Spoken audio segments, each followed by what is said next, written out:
শুভ সকাল বন্ধুরা, আশা করি সবাই খুব ভালো আছো। তো আমিও খুব ভালো আছি। তো এখন বাজে ওই 4:39 মতো। তো আমরা রেডি হয়ে গেছি একটা জায়গায় যাওয়ার জন্য। তো আজকের দিনটা হচ্ছে আমাদের কাছে খুবই খুবই স্পেশাল। তো আজকে হচ্ছে আমাদের বিবাহ বার্ষিক। তো এই 9 বছর পূরণ হয়ে 10। তো তাই জন্য সকালবেলা পুজো টুজো করে তো রেডি হয়ে গেছি, ওকেও প্রণামটা করে নিলাম সকালবেলায়। তো এদিকে স্বাগতাকেও রেডি করতেছে। তো আমিও প্রায় রেডি হয়ে গেছি।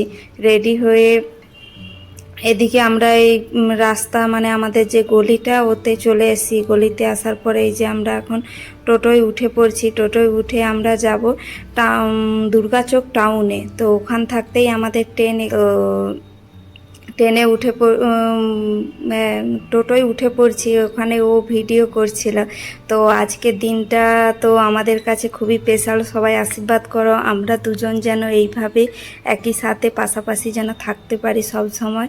তো সেই দিনটা স্পেশাল দিনটার জন্যই আমরা দক্ষিণেশ্বরে পুজো দিতে যাব। তো তার জন্যই সকাল সকাল তোড়জোড় হয়ে আমরা রেডি হয়ে গেছি। তো এদিকে ট্রেন আসার অপেক্ষায় করছিলাম। তো দক্ষিণেশ্বর আমাদের অনেক দিনে যাওয়ার প্রোগ্রাম ছিল। তো হুট করে যে মানে এই দিনটাই যে আমরা যেতে পারবো, তো এটা আমাদের আগেও প্রোগ্রাম ছিল না। তো 2-1-এর মধ্যেই আমাদের প্রোগ্রাম হয়েছে, মানে দক্ষিণেশ্বর যাব।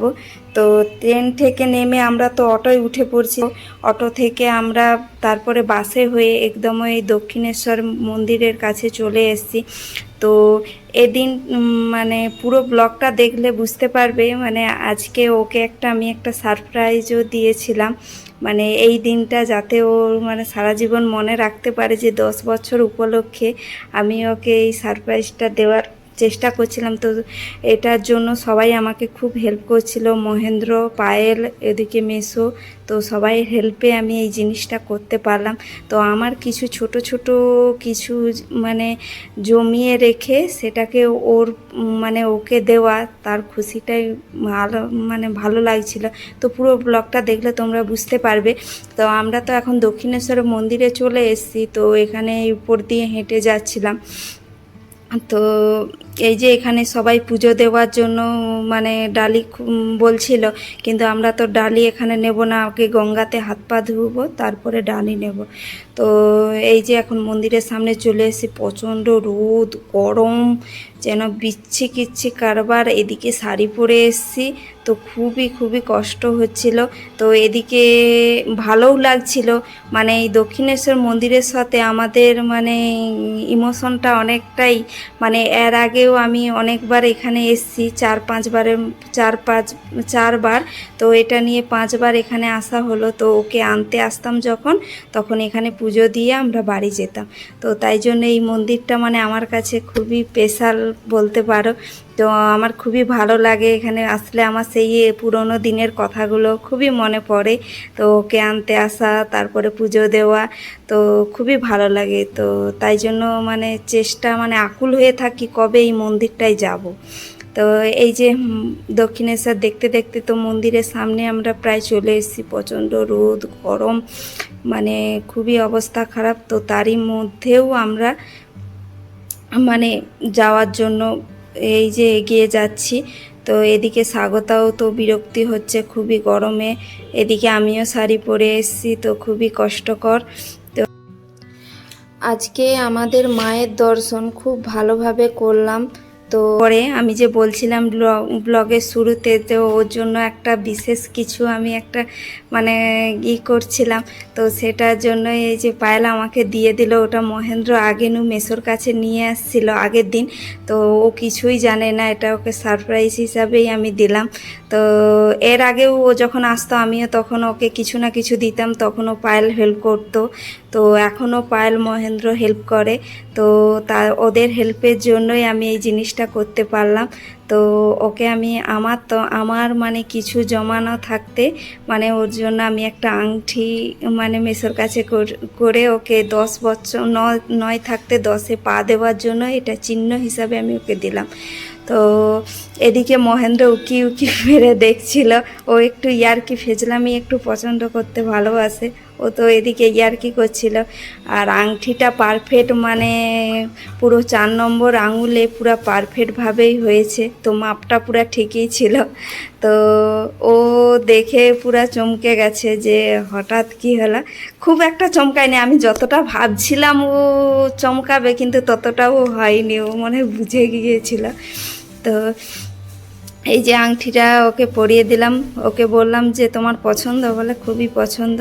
তো ওকেও দিতে পেরে আমিও খুব খুশি। ও আমাকে প্রতি বছর দেয় কিছু না কিছু, মানে আমিও যে ওকে এই 10 বছরের মাথায় যে একটা কিছু দিতে পারবো, তো এতে আমিও দিয়ে খুব খুশি যে আমিও কিছু পেরেছি ওকে দিতে।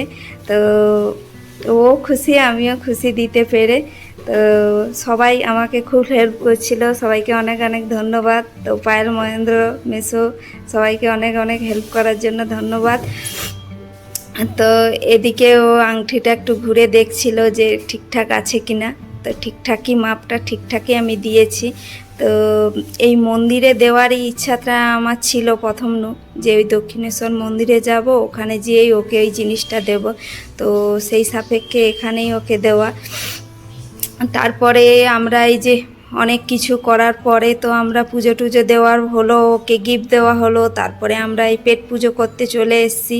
তো পেট পুজো তো হয়ে গেছে, আমরা নিরামিষে খেয়েছি। তারপরে এই যে ওরা এখন আইসক্রিম খাচ্ছে, আমি খাইনি, এত গরমের রোদে আমার আইসক্রিম ভালো লাগেনি, এমনিতেই অবস্থা খারাপ। তো ওরা খাচ্ছিল। তারপরে আমরা কি প্ল্যানিং করলাম যে চলো তাহলে সামনেই তো বেলুড় মঠ, ওখানে ঘুরে আসি। তার জন্য টিকিট কেটে এই যে ভ্যাসেলের উদ্দেশ্যে আমরা যাচ্ছি বেলুড় মঠে যাওয়ার জন্য। তো এর আগে যে আসছিলাম তখন আমরা মানে বেলুড় মঠে যাওয়া হয়নি।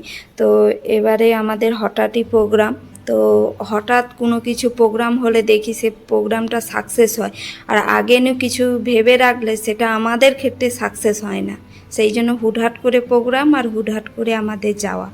তো এই যে বেলুড় মঠে যাওয়ার উদ্দেশ্যে আমরা রওনা হলাম। তো এই যে ভ্যাসেলে উঠে তারপরে এই গঙ্গার মানে এপার থেকে ওপারকে আসা। তো গঙ্গার মানে এপারে যে আসার অনুভূতিটা খুবই ভালো ছিল, এই ফার্স্ট টাইম গঙ্গার এপার থাকতে ওপারে আসা, তো খুবই ভালো লাগছিল। তারপরে আমরা যখন আসি বেলুড় মঠের গেট খুলে পুরো 4টার সময়, আমরা আসি 2টার দিকে। আমরা এসে প্রায় 2 ঘন্টার মতো এখানে বসেছিলাম, মানে কি গরম রোদ, সবাই একটা ছায়রা জায়গা দেখে বসেছিলাম। তারপরে পুরো 4টার সময় এই যে বেলুড় মঠ খুললো। তো বেলুড় মঠ খোলার পরে এই যে আমরা এখন যাচ্ছি, আমি তো শাড়ি চেঞ্জ করে দিয়েছি, আমার এত শাড়ি পরা এখন অভ্যাস নেই, তো খুবই মানে গরম লাগছিল। তারপরে মাসিকে নিয়ে যে শাড়ি চেঞ্জ করে জামা পরে পুরো কমফর্টেবল হয়ে গেছি। এই যে আমরা এখন রামকৃষ্ণ মন্দিরে যাওয়ার জন্য এই যে আমরা এখন যাচ্ছি। তো এটা হচ্ছে রামকৃষ্ণের মন্দির, মানে রামকৃষ্ণকে সেবা করা, ধ্যান সব কিছুই এখানে হয়। তো সাইড দিয়ে গঙ্গা গেছে, তো মন্দিরগুলো খুবই খুবই খুবই সুন্দর, ঘুরে খুবই ভালো লাগলো। সামনে যেহেতু গঙ্গা, আরও ভালো লাগছিল। তারপরে আরেকটা জিনিস আমার ওখানে খুবই ভালো লাগছিল যে রামকৃষ্ণ যখন জমি কিনেছিল সেখানের সেই পুরনো আম গাছটা এখনও অবধি আছে, তো ওটা আমাদের খুবই ভালো লাগছিল। তারপরে এই যে বিশেষ কিছু আর ব্লগ করা হয়নি। তো আমরা এই যে ট্রেনে উঠে এই বাড়ি আসার জন্য মানে প্রস্তুতি। তো আমি এই যে ট্রেনে বসেছিলাম, তো আমি তো কখন ঘুমিয়ে গিয়েছিলাম আমি জানি না, ও আমার সেই ঘুমানোর ব্লগটা মানে ঘুমানোর নিয়েছিল। তো আজকের ব্লগটাকে এখানেই এন্ড করলাম। সবাই ভালো থাকবে, সুস্থ থাকবে, দেখা হচ্ছে নতুন আরেকটি ব্লগে।